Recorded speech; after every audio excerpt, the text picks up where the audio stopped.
नमस्कार दोस्तों, डरावनी कहानी में आपका स्वागत है। मेरा नाम है राकेश और आप सुन रहे हैं डरावनी कहानियां, वो भी मेरी जुबानी। अगर आप लोग पहली बार मेरे चैनल पर आए हैं तो चैनल को सब्सक्राइब कीजिए और इस वीडियो को लाइक करना ना भूलें। तो चलिए दोस्तों, बिना वक्त बर्बाद किए शुरू करते हैं आज की खौफनाक कहानी। साल 2000 की सर्दियों की रात थी और मैं, सुरेश यादव, अपने ट्रक नंबर RJ47H2217 को लेकर दिल्ली से जयपुर की तरफ निकल पड़ा था। ट्रक में सीमेंट की बोरियां भरी थीं और मेरे साथ हमेशा की तरह मेरा खलासी राजू बैठा था। दुबला पतला पर हंसमुख लड़का, जिसकी बातों से सफ़र थोड़ा आसान लगता था। रात के करीब 11 बज रहे थे और नेशनल हाईवे 47 पर चारों ओर सिर्फ अंधेरा और सन्नाटा पसरा था। सड़क इतनी लंबी और सुनसान थी कि हेडलाइट के दायरे से बाहर कुछ भी साफ नजर नहीं आता था। आसमान में बादल थे, बीच बीच में हवा के झोंके आते तो टीन के ट्रक के बॉडी में अजीब सी घरघराहट गूंज उठती। राजू ने धीरे से रेडियो ऑन किया, लेकिन आवाज सिर्फ चरमराहट की आई, जैसे किसी पुरानी रिकॉर्डिंग में कोई फंसा हुआ सांस ले रहा हो। उसने हंसकर कहा, भाई, इस रेडियो को भी भूत लग गया लगता है। मैंने बिना उसकी तरफ देखे कहा, चुप रह राजू, ये रास्ता थोड़ा बदनाम है। लोग कहते हैं रात के बाद यहां कुछ अजीब होता है। वो हंस पड़ा, अरे डरते क्यों हैं सरेश भैया, भूत प्रेत नहीं होते। मैंने कुछ नहीं कहा, बस ट्रक की स्पीड थोड़ा बढ़ा दी। लेकिन तभी सामने से आती हल्की धुंध के बीच मुझे सड़क पर कुछ दिखाई दिया। एक औरत सफेद साड़ी में बीच सड़क पर खड़ी थी, बिल्कुल सीधी, बिना हिले डुले, और उसके पास कोई परछाई नहीं थी। मैंने झट ब्रेक मारा, ट्रक चीखते हुए रुका, पर अगले ही पल जब मैंने दोबारा देखा, वहां कुछ नहीं था। सड़क खाली थी, जैसे कुछ हुआ ही ना हो।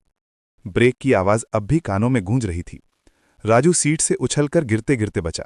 बोला, भैया, कोई जानवर आया क्या सामने? मैंने कांपती आवाज में कहा, नहीं, मैंने किसी को देखा था सड़क के बीच में, एक औरत। राजू खिड़की से बाहर झांकता रहा, लेकिन वहां बस धुंध थी, गहरी, सफेद और भारी। उसने हंसकर कहा, भैया, रात का टाइम है, नींद चढ़ गई होगी आपको। पर मेरा दिल कह रहा था कि जो मैंने देखा वो सपना नहीं था।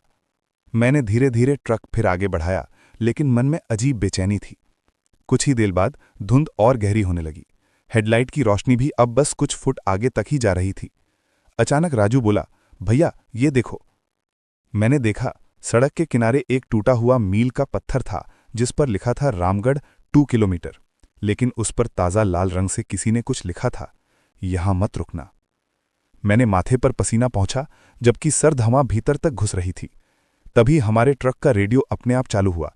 इस बार कोई गाना नहीं, बल्कि किसी औरत की धीमी टूटी हुई आवाज, रुक जाओ, वापस जाओ। राजू ने घबराकर रेडियो बंद किया, पर वो आवाज बंद नहीं हुई। कुछ सेकंड तक वही शब्द हमारे कानों में गूंजते रहे, जैसे वो ट्रक के अंदर ही बोल रही हो। मैंने तुरंत गियर बदला और ट्रक को तेजी से भगाया, लेकिन मन में एक सवाल लगातार चुभ रहा था, आखिर इस सड़क पर क्या है जो हमें वहां जाने से रोक रहा है? ट्रक की रफ्तार अब 100 के करीब थी, लेकिन ऐसा लग रहा था जैसे सड़क खींचती जा रही हो। मीलों चलने के बाद भी वो टूटा हुआ मील का पत्थर फिर सामने दिखाई दिया। राजू ने डर के मारे मेरी बाजू पकड़ ली। भैया, ये कैसे हो सकता है, हम तो आगे बढ़े थे ना? मैंने कुछ नहीं कहा, बस गाड़ी की स्टीयरिंग पर पकड़ कस ली। अब धुंध इतनी गहरी हो चुकी थी कि सामने सिर्फ सफेद परतें ही नजर आ रही थीं, मानो कोई हमें किसी चक्रव्यूह में फंसा रहा हो। तभी ट्रक एक झटके से बंद हो गया। इंजन की आवाज खामोश होते ही एक ऐसा सन्नाटा छा गया कि सिर्फ हमारे सांस लेने की आवाज रह गई। राजू नीचे उतरा और बोनेट खोलकर देखने लगा। मैं खिड़की से बाहर झांका। आसमान में चांद कहीं नहीं था, पूरा इलाका धुंध में डूबा हुआ था। तभी मेरी नजर दूर किसी पर पड़ी। सड़क के किनारे वही औरत खड़ी थी, अब की बात साफ दिखाई दे रही थी। उसका चेहरा धुंधला था, लेकिन उसके हाथ में कुछ था, शायद कोई लाल कपड़ा या दुपट्टा जो हवा में हिल रहा था। मैं कुछ कह पाता उससे पहले ही राजू बोला, भैया, इंजन तो बिल्कुल ठीक है, फिर ये अपने आप कैसे बंद हुआ? मैंने कहा, राजू, ट्रक में बैठ जा। लेकिन जब मैंने दूसरी बार देखा, वो औरत अब ट्रक के पीछे खड़ी थी, बिल्कुल पास, और हवा भी अब नहीं चल रही थी, पर उसका दुपट्टा लहरा रहा था। मेरा दिल जोर जोर से धड़कने लगा। मैंने इंजन स्टार्ट करने की कोशिश की। पहली बार में फेल, दूसरी बार में भी कुछ नहीं, और तीसरी बार जब स्टार्ट हुआ तो किसी बच्चे के रोने की आवाज ट्रक के अंदर गूंज उठी। इंजन स्टार्ट होते ही ट्रक की केबिन में वो रोने की आवाज और साफ सुनाई देने लगी, किसी छोटे बच्चे की धीमी सिसकियां, जैसे वो हमारे बीच ही कहीं छिपा हो। राजू बुरी तरह काम किया, बोला, भैया, ये कोई मजाक नहीं है, ये आवाज़ अंदर से आ रही है। मैंने फौरन टॉर्च उठाई और केबिन की तलाशी ली, सीटों के नीचे, टूल बॉक्स के पास, यहाँ तक के पीछे की छोटी अलमारी में भी, लेकिन वहाँ कोई नहीं था। फिर भी आवाज़ जारी थी, अब और पास, जैसे किसी ने मेरा कान पकड़कर फुसफुसाया हो, मत जाओ आगे। मेरा शरीर जम गया। तभी ट्रक अपने आप हल्का सा झटका खाने लगा, जैसे कोई पीछे से धक्का दे रहा हो। राजू डर कर बाहर कूद पड़ा। मैं भी उसके पीछे उतरा। बाहर निकले तो सन्नाटा था, सिर्फ हवा की सरसराहट। मैंने टॉर्च की रोशनी ट्रक के पीछे डाली और देखा, मिट्टी में 2 छोटे छोटे पैर के निशान थे, जैसे किसी बच्चे ने नंगे पैर वहां चलकर ट्रक को छुआ हो। राजू बुरी तरह चीखा, भैया चलो यहां से, ये जगह ठीक नहीं है। मैंने भी अब फैसला कर लिया कि रामगढ़ की उस सीमा से जितनी जल्दी निकल सकूं उतना अच्छा है। हम दोनों भागते हुए वापस केबिन में चढ़े, इंजन चालू किया और बिना पीछे देखे ट्रक को दौड़ा दिया।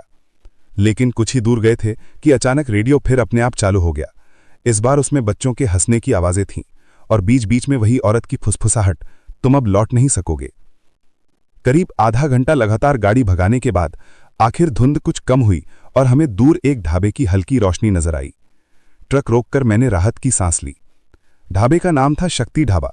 बाहर 2-3 ट्रक और खड़े थे, लेकिन अजीब बात यह थी कि किसी में कोई आदमी नहीं दिख रहा था। राजू बोला, भैया शायद सब अंदर होंगे, चाय पीने चलें। हम दोनों उतरे, लेकिन जैसे ही दरवाजा खोला, ढाबे के अंदर अंधेरा था। सिर्फ एक पुराना लालटेन जल रहा था, जो हवा में हिरते हुए दीवार पर डरावने साए बना रहा था। मैंने आवाज लगाई, ओ मालिक, पर कोई जवाब नहीं आया। तभी रसोई की तरफ से बर्तन गिरने की आवाज आई। राजू डर कर पीछे हट गया और मैं धीरे धीरे भाग गया। दरवाजा आधा खुला था। मैंने टॉर्च की रोशनी अंदर डाली। जमीन पर बर्तन बिखरे पड़े थे और दीवार पर किसी ने कोयले से लिखा था, जो रामगढ़ से गुजरता है वो लौटकर नहीं आता। मेरा दिल एक पल को थम गया। मैंने मुड़कर देखा, राजू गायब था। मैंने चिल्लाया, राजू कहाँ गया तू? कोई जवाब नहीं, बस पीछे से किसी के कदमों की आवाज आई, धीरे धीरे फर्श पर घिसटते हुए, जैसे कोई नंगे पैर चल रहा हो। मैंने डर के मारे टॉर्च वहीं गिरा दी और दरवाजे से बाहर भागा। बाहर आते ही देखा, मेरा ट्रक अपने आप चालू था, हेडलाइट जली हुई थी और राजू ड्राइवर सीट पर बैठा था। मैंने राहत की सांस ली और ट्रक के पास पहुंचा। लेकिन जब मैंने दरवाजा खोला तो अंदर राजू नहीं था, बस उसका मफलर पड़ा था और सीट पर ताज़ा मिट्टी के निशान। मैं कुछ सेकंड तक वहीं खड़ा रह गया। हवा जैसे रुक सी गई थी। सीट पे रखे मिट्टी के निशान अब भी गीले थे और ऐसा लग रहा था जैसे किसी ने अभी अभी वहां से कदम हटाए हों। मैंने धीरे से मफलर उठाया। वो ठंडा था, पर उसमें से गीली मिट्टी और लोहे जैसी गंध आ रही थी। मैंने हिम्मत जुटाई, इंजन बंद किया और चारों तरफ देखा। ढाबा पूरी तरह सुनसान था और दूर तक कोई नहीं था। तभी ट्रक के पीछे से किसी ने धीरे से मेरा नाम पुकारा, सुरेश। आवाज बहुत हल्की थी, मगर मैं पहचान गया, वो राजू की थी। मैंने टॉर्च उठाई और ट्रक के पीछे भागा, पर वहां कोई नहीं था। बस सड़क के बीचों बीच एक छोटा सा खिलौना पड़ा था, लकड़ी की बनी हुई छोटी ट्रक की आकृति, जो पुराने जमाने की लग रही थी। उसे उठाते ही अचानक ट्रक की हेडलाइट अपने आप जली और हॉर्न अपने आप बजने लगा, इतनी जोर से कि पूरा इलाका गूंज उठा। मैं झट से पीछे हट गया और उसी वक्त वो खिलौना ट्रक मेरे हाथ से गिरा और सड़क पे लुढ़क गया। और रुकते रुकते उसके अंदर से वही औरत की आवाज आई, अब तुम अकेले नहीं हो सुरेश। मेरे रोंगटे खड़े हो गए। मैं भागकर केबिन में चढ़ा और ट्रक स्टार्ट किया। इंजन ने एक झटके में आवाज पकड़ी और जैसे ही मैंने एक्सेलरेटर दबाया, मुझे महसूस हुआ किसी ने मेरे पीछे की सीट पे बैठकर धीरे से सांस ली। मैंने शीशे में देखा, धुंधले शीशे में एक और परछाई थी, सिर झुकाए बैठी हुई, बिल्कुल राजू जैसी, पर चेहरा काला, धुएं से ढका हुआ। अब डर मेरे अंदर गहराई तक उतर चुका था। मैंने पीछे मुड़कर देखने की हिम्मत नहीं की, बस स्टीयरिंग पकड़े ट्रक को भगाता गया। लेकिन शीशे में वो परछाई अब और साफ होने लगी। वो राजू ही था, लेकिन उसका चेहरा किसी राख से ढका हुआ था, आंखें पूरी काली और होठों पर एक हल्की मुस्कान, जैसे वो कुछ कहना चाहता हो। तभी उसने धीरे से कहा, भैया अब तो रामगढ़ पहुंच गए ना। उसकी आवाज बिल्कुल वैसी ही थी जैसी कुछ घंटे पहले थी। मैं कांप गया, पर कुछ बोला नहीं। रास्ता अब एक तीखे मोड़ पर पहुंचा, जहां बोर्ड पर लिखा था रामगढ़ आगे 1 किलोमीटर। लेकिन उस बोर्ड के नीचे किसी ने लाल पेंट से लिखा था, मुड़ो नहीं, नहीं तो लौटना मुश्किल है। मैंने ट्रक सीधा रखने की कोशिश की, पर स्टीयरिंग अपने आप बाईं ओर घूमने लगा। मैंने पूरी ताकत लगाई, मगर गाड़ी मानो किसी अदृश्य हाथ से खींची जा रही थी। तभी शीशे में देखा, पीछे की सीट खाली थी, वो परछाई गायब थी। मैं घबराकर चारों तरफ देखने लगा, और तभी अचानक राजू की आवाज मेरे ठीक बगल से आई, भैया मोड़ मत काटो। मैंने साइड की तरफ देखा, राजू वहां बैठा था, बिल्कुल वैसा ही, पर उसका चेहरा नीला पड़ चुका था और आंखों से खून की पतली धाराएं बह रही थीं। मैंने चीखते हुए स्टीयरिंग मोड़ा और ब्रेक लगाया। ट्रक सड़क से फिसलता हुआ नीचे खाई में गिरा। बस एक जोरदार धमाका हुआ और फिर सब कुछ अंधेरा। मुझे नहीं पता कितनी देर बीती, पर जब आंख खुली मैं ट्रक के बाहर पड़ा था। चारों ओर धुंध थी और ट्रक का अगला हिस्सा पेड़ से टकराकर टूटा हुआ था। पर सबसे अजीब बात यह थी, ड्राइवर सीट पर अब भी कोई बैठा था और उसके कंधे पर राजू का मफलर पड़ा था। मैं दर्द से कराहते हुए उठा। सिर से खून बह रहा था, पर होश पूरा था। ट्रक का अगला हिस्सा धुएं में जल रहा था और हवा में जलते तेल की गंध फैली हुई थी। मैंने हिम्मत जुटाई और ड्राइवर सीट की ओर देखा। वहां जो बैठा था वो राजू ही था, लेकिन उसका चेहरा बिल्कुल शांत था, जैसे किसी सोए हुए इंसान का, पर आंखें खुली हुई थीं और उनमें कोई चमक नहीं थी। मैंने कांपते हुए कहा, राजू उठ, जिंदा है तू? लेकिन वो हिला तक नहीं। मैं पास गया और उसके कंधे को छुआ। उसका शरीर बर्फ की तरह ठंडा था। तभी मेरे पीछे से वही औरत की आवाज आई, तुम उसे छोड़ क्यों नहीं देते? मैं झटके से पीछे मुड़ा। वही थी, सफेद साड़ी में। चेहरा अब साफ दिखाई दे रहा था, जला हुआ, आधा राख में बदल चुका। उसने धीरे धीरे कदम बढ़ाए और राजू की ओर देखती रही। उसकी आंखों से आंसू नहीं, राख के कण गिर रहे थे। उसने कहा, इस रास्ते से जिसने मुझे कुचला था वो सब यहीं रुक गए, तुम्हारा राजू भी। मैं पीछे हट गया, समझ नहीं आ रहा क्या सच है क्या सपना। उसने आगे बढ़कर राजू के माथे पर हाथ रखा। उसी पल हवा तेज चलने लगी और उसकी देह धुएं में बदलकर गायब हो गई। ट्रक में सन्नाटा था। मैंने राजू की ओर देखा। अब उसकी आंखें बंद थीं, चेहरा शांत, जैसे हमेशा के लिए सो गया हो। और तभी रेडियो अपने आप चालू हो गया और उसमें वही आवाज आई, सुरेश, अब तुम अकेले नहीं हो। मैंने डर के मारे ट्रक से बाहर भाग लिया और सड़क की ओर देखा। धुंध हट रही थी, सुबह की पहली रोशनी फैल रही थी, लेकिन उस रोशनी में दूर तक सड़क पे दर्जनों ट्रक खड़े थे, सब खाली, सबके इंजन बंद, जैसे सालों से वहीं रुके हों। सूरज उगने ही वाला था, पर धुंध अभी भी जिद्दी थी। चारों तरफ खड़े ट्रक किसी कब्रिस्तान की तरह लग रहे थे। हर ट्रक पे मोटी धूल की परत, टूटी हुई खिड़कियां और कुछ की नंबर प्लेटें तक मिट चुकी थीं।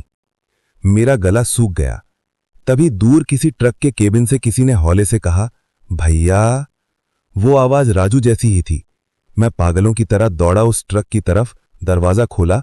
अंदर कोई नहीं था, बस दीवार पर उंगलियों से लिखा था, हम सब यहीं हैं। मैं पीछे हटने ही वाला था कि ट्रक के हॉर्न अपने आप बजने लगे।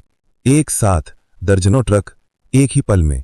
उनकी आवाज पूरे हाईवे पे गूंज उठी। कानों में जैसे बिजली दौड़ गई। उसी वक्त हवा में धुंध के बीच मुझे बहुत से साए दिखाई दिए। मजदूर, ड्राइवर, खलासी, सबके चेहरे आधे जल चुके, आंखें खाली, और सब मेरी ओर बढ़ते हुए, जैसे मुझसे कुछ कहना चाहते हों।